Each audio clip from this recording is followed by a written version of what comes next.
You found it. Your home for the best content on your favorite team, the Fighting Tigers of LSU. Do us a favor. Subscribe to the channel. Leave your comments below. And be sure to smash that like button.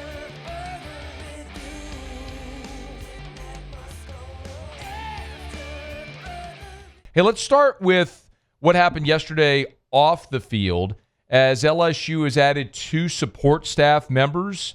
One of them, I know you broke the Eric Held news, which is awesome. Shout out to Held. Great former Catholic High Bear. That's right, Muse. Take that. He left St. Michael's to join Catholic High. He left St. Michael's where he was the head coach to join Catholic High as an assistant. Take that, Muse. What's that say about your beloved Archangels? We're the Warriors. Thank you very much. St. Michael, the Archangels. Shout out Coach Held. Shout out Held. I have to tell you a Held story, by the way, that we were texting yesterday. Anyway, okay. All right, Shea. I'm sorry, Shea. Let's talk about the 2 staff additions. Let's start with Eric Held. I'll go reverse here. I think we could have some back and forth here. Jai Shaderi, Austin Thomas, who's LSU's GM of sorts, if you will, kind of oversees the whole football department, and has made multiple stops here. So even the common fan who kind of pays attention to LSU football knows who Austin is. And now with NIL, it's become such a more integral role to have. And Jai worked with him at Ole Miss. Now, I think he's an assistant director of player personnel there, but he'll be associate director here. And that's the portal, that's advanced scouting, that's dealing with everything from the current roster to when the NFL scouts come around, all of that stuff. So this is one that I think that Austin had been pushing for when the spot opened, and they got the hire they wanted, someone he's worked with before, so obviously kind of knows what to expect, what he's capable of. Behind the scenes, a lot of people were excited about this one. I will say that now, I'm not from Louisiana, but I've been here a long time.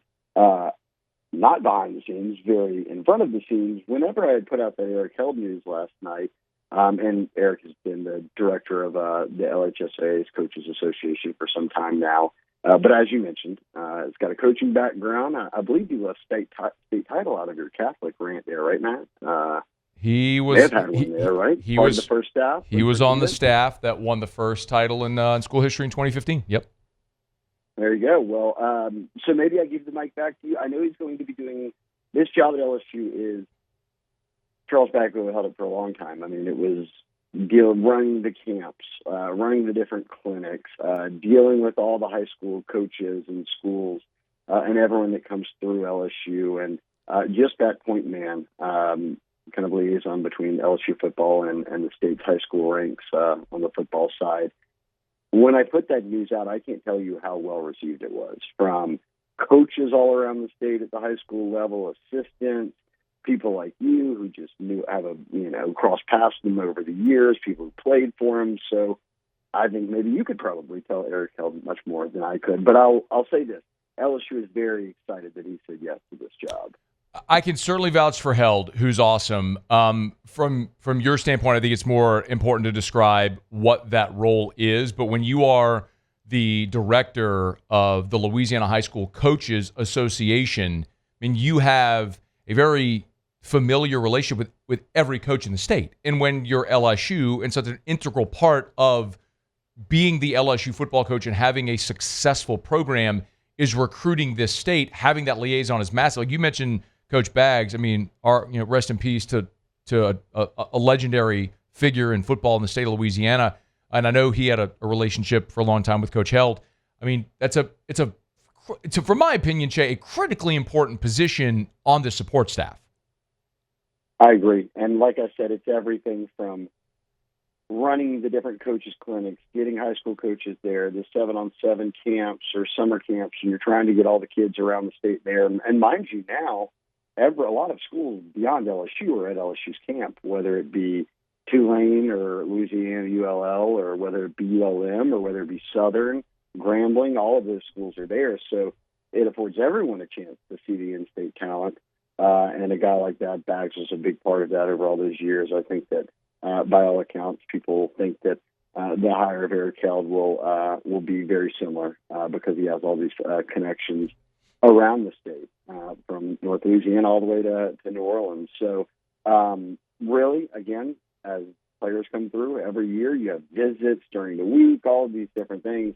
That is the point man to help set things up, talk with the high school coaches, talk with the position coaches, make sure everybody's squared away to kind of host recruits or a school or a tour, whatever it might be. So, yes, this one, again, for an off-field staff, and obviously it's because he's local, everyone was pretty excited about this hire and feels like it kind of fits exactly what that role is, which is someone who's got an extensive background with the coaches around the state. By the way, held also like elite special teams coach. He was a special teams captain when he played at Nichols, and like high level special teams coach. So I texted him last night, kind of joking, like halfway joking, like, hey, can you coach on the field? Like, is that a thing that you could do? Because he might actually be able to lend some assistance on special teams, which, whew, Tigers might need that a little bit. Shea Dixon on three. Chestnut checkers, Matt. Yes. Checkers. Hey, you know what, Shea? Like, all the analysts coach on the field now. I'm kind of like, maybe he can get in there and mix it up a little bit. I don't know if he can. But, hey, spring game was this weekend. I was down on the field before it, or spring practice, whatever you want to call it. And there were a lot of dudes with big lanyards and giant name tags on there. All the recruits that were there seemed like a pretty good group. Can you give us a rundown of how the day went through the recruiting lens on Saturday?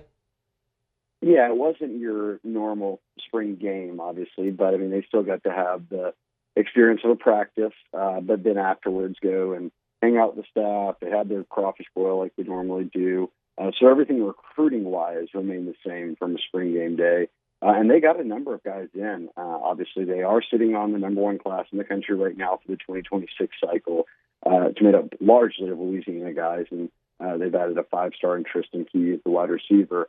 But this past weekend, when I was kind of digging around that, we got reactions from all the guys who were there, and you kind of get a feel for kind of who could be committing or waiting and all of those different things. But there was a sense that each time Lamar Brown steps on campus now, it's a red carpet treatment. And it's LSU versus A&M. A&M had him in, I believe it was the week before last, but for a visit then.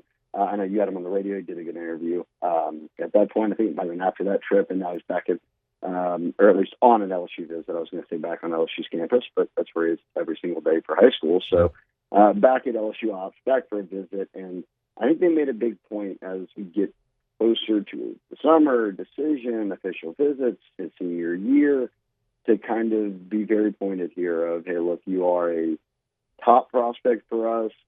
He's talked about playing D-line, get him around Kyle Williams, but look, I think you can play O-line or D-line, it doesn't matter. Have him around Kevin Peoples, who started to play a bigger role in his recruitment.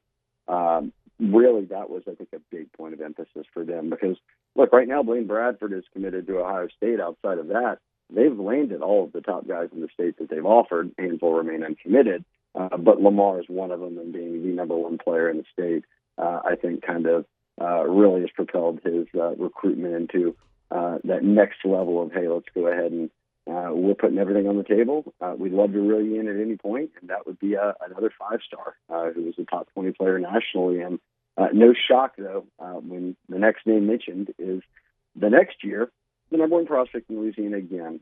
This time he's coming out of Jesuit, though, in Zyron Forstall, who he made his debut in the On300 mat as a top 5 overall prospect. We have him ranked as the number 3 prospect in the country. Number 2 edge, because the number 1 edge is LaDamian Guyton, the kid out of Georgia, who's also the number 1 recruit. But those guys just wrapped up sophomore season, so they've got 2 years to go in high school. But the guys who run our rankings and the director of scouting and rankings, Charles Power, said, hey, look, these 2 ends, Guyton and then Forstall, who plays at Jesuit, he's got an LSU offer, said stood out above everyone else and looked like a pair of a couple of the better edge rushers we've seen come out as sophomores. So by the time they get to senior year, we're going to be looking at a guy in Louisiana who's going to be a 5-star, could be the number 1 edge rusher in the country.